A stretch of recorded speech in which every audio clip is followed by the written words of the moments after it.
денес го славиме рождеството на Пресвета Богородица, браќа и сестри, и се подсетуваме како ги славиме родендените на нашите деца или родендените воопшто и наши, како се слават и зошто се слават. По црквата имаме прослава само на 3 личности на кои славиме раѓање или роденден, со други зборови.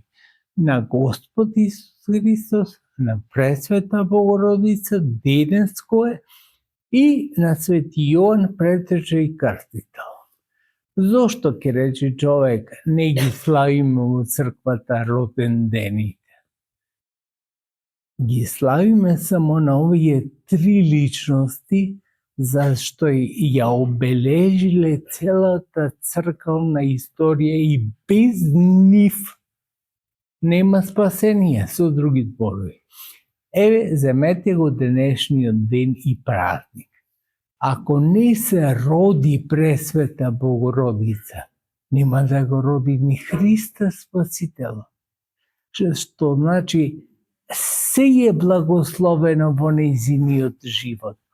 Од раѓањето до успението нејзино. Заминувањето кое го славивме пред некој ден, успение на Пресвета Богородица, се е благословено. А кај другите луѓе, кај нас, почнувајќи бе од мене, не е благословено раѓањето ако не се запечати со последниот ден или последниот подвиг што го прави човек, а тоа да биде побожен и тој. Затоа е потребно да го видиме крајот на некого. И крајот или смртта е раѓање за нов живот. И тој го славиме. Обично деновите кога ги славиме се на светителите се денови кога се упокоиле. Најчесто, не секогаш и не се точни секогаш сите денови дека тие се упокоени баш на тој ден. Го славиме и денот кога се канонизирани за светители.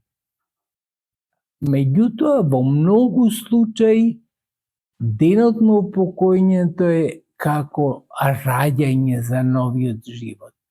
Меѓутоа, Пресвета Богородица, браќа и сестри, и славиме се што постоело на овој свет, во овој свет, врзано за Пресвета Богородица славиме. Затоа што таја преку сите настани што се случиле околу неа во овој свет, учествува во спасението народот наш, човечки на целиот свет воопшто. Затоа што го раѓа Христа. Тоа е неизмерна голема длабочина. Пред некој ден, баш некој ме праша, можеби, за Господ, како е промисла има. Може да има Господ и не може, туку сигурно има со векови и векови промисла. Пресвета Богородица не дојде како жена на Адама, туку дојде како новата Ева, после векови и векови постоење на светот. А Господ ја имаше во својата промисла дека ќе дојде една жена која ќе се согласи да го роди Христа Спасителот. Тоа е многу важно. Тоа е многу важно да го имаме секогаш на дека Господ има промисла, меѓутоа тоа не дејствува на нашата слобода. Можела Пресвета Богородица да му каже, не ќем да го родам Христа. Ама не таа големината нејзина е што вели, не знам како е можно јас да го родам Бога. Ама нека биде волјата Божја. Ете, тоа е многу важно за луѓето.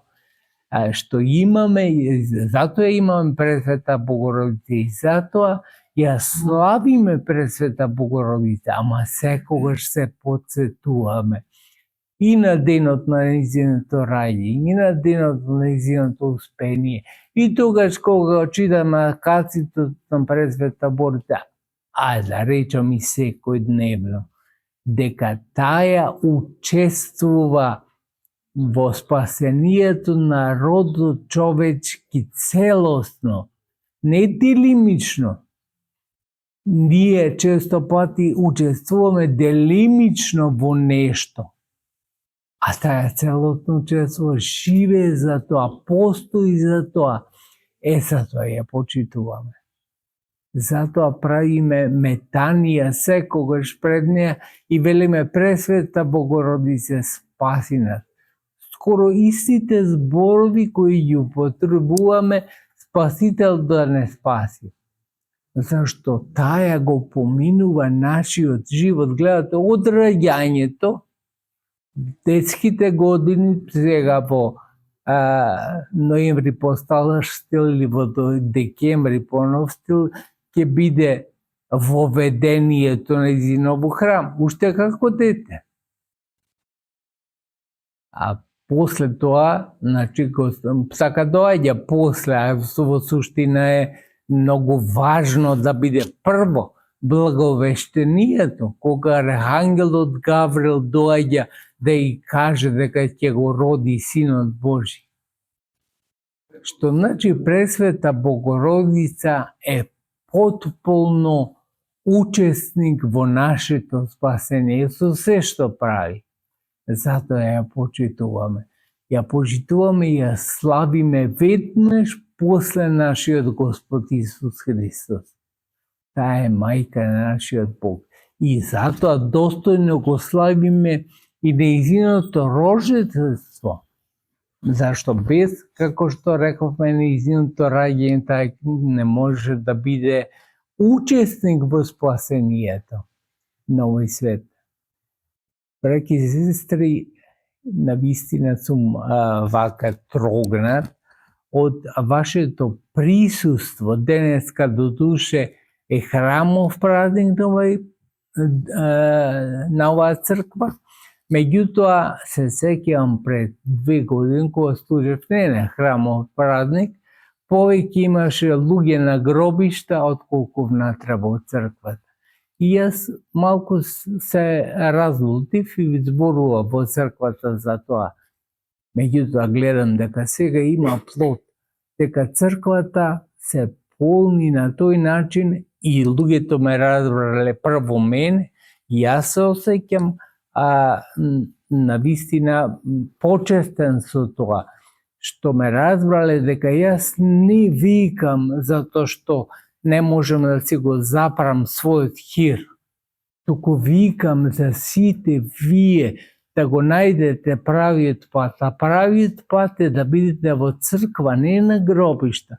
Има време, има место, има денови, има време кога се оди на гробишта. И треба, и тоа да не го заборавиме. Меѓутоа, неделите, како што е денес, и плюсто празник на оваа црква во селото, е да се собереме сите, цело село да се собере во црквата. Тоа е многу важно, да имаме чувство за тоа, дека тоа не прави да бидеме познавачи на вечноста. Вечноста ни се отвора во црквата. Таа, ако ја однесеме, истата вечноста, ќе ни се отвори на нива, ќе ни се отвори на друго место, ама од тука ја земаме. Црквата само ни ја дава вечноста. И затоа треба да бидеме секогаш свесни за тоа да се црквуваме редовно. Редовното црквување нас не прави учесници во иднината. Уште сега. Сега, кога велам, секогаш мислам дека тоа е една точка само, зашто сегашноста сега се спојува го спојува минатото и иднината во една точка која велиме сега. Нас ни предстои иднината, а од минатото земаме искуство. А минатото на овој регион е многу богато. Затоа што Бучин е село уште пред Христа. Замислете, пред Христа постои како населба. Алкомена, која е во близина овде, каде се најдени остатоци од монети или други предмети, во суштина уште пред Христа постои. Пред да се роди Христос, сакам да речем. Што значи вашите родители кои овде живееле уште во времето пред Христа. И вие треба барем да бидете свесни дека и тоа е некаква должност во животот кога си стар народ, кога си со поколение прастаро, да кажам. Имаме должност и кон идните генерации. Денеска најпознатото што е од овој крај кромидот може тешко го откупуваат. Може би тешко живеат производителите на кромидот. Ама се врти во животот. Тоа не учи историјата. Утре пак ќе заврти околу се и пак овој крај ќе обстани, зашто обстанал векови. Тоа чувство му подарува на човека сигурност, а сигурноста пред се ни доаѓа од Господа Христа кој ни подарува спасение. Затоа е многу важно да имаме секогаш сознание за тоа дека припаѓаме на генерација која има должност и кон минатото, а овој крај не е од вчера, не е од завчера, туку е со векови овде. Нашите предходници кои заслужуваат секаква почет се со векови овде, не се од вчера и завчера. Тоа треба да го носиме. Затоа, браќи и сестри, значи, кога зборувам за Бучин, зборувам за населба која постои уште во Римското царство, понатаму тоа источно Римско царство наречено Византија, и сите ваши предходници припаѓале на тоа население кое живеело тука од прастари времиња. Денеска ова место Бучин го заслужува вниманието на сериозните луѓе кои доаѓаат да го разгледаат и да го видат. Денеска во црквата имаме и посетители од соседна Елада и со два збора ќе ми дозволите да ги поздравам на кршки јазик, затоа што ни дојда во ова село за да не почествуваат сите, за да покажеме сите заедно дека сме едно во Господа. Нас Евхаристисо σε αυτούς που ήρθαν από την Ελλάδα, σε αυτό το μικρό χωριό, αλλά από την άλλη ήρθαν σε ένα μεγαλείο που υπήρχε και που θα υπάρχει και στη συνέχεια. Да сте сите благословени од Бога, да сте здрави и живи и да имате просперитет во оно што е богоугодно и што му е драго на Бога.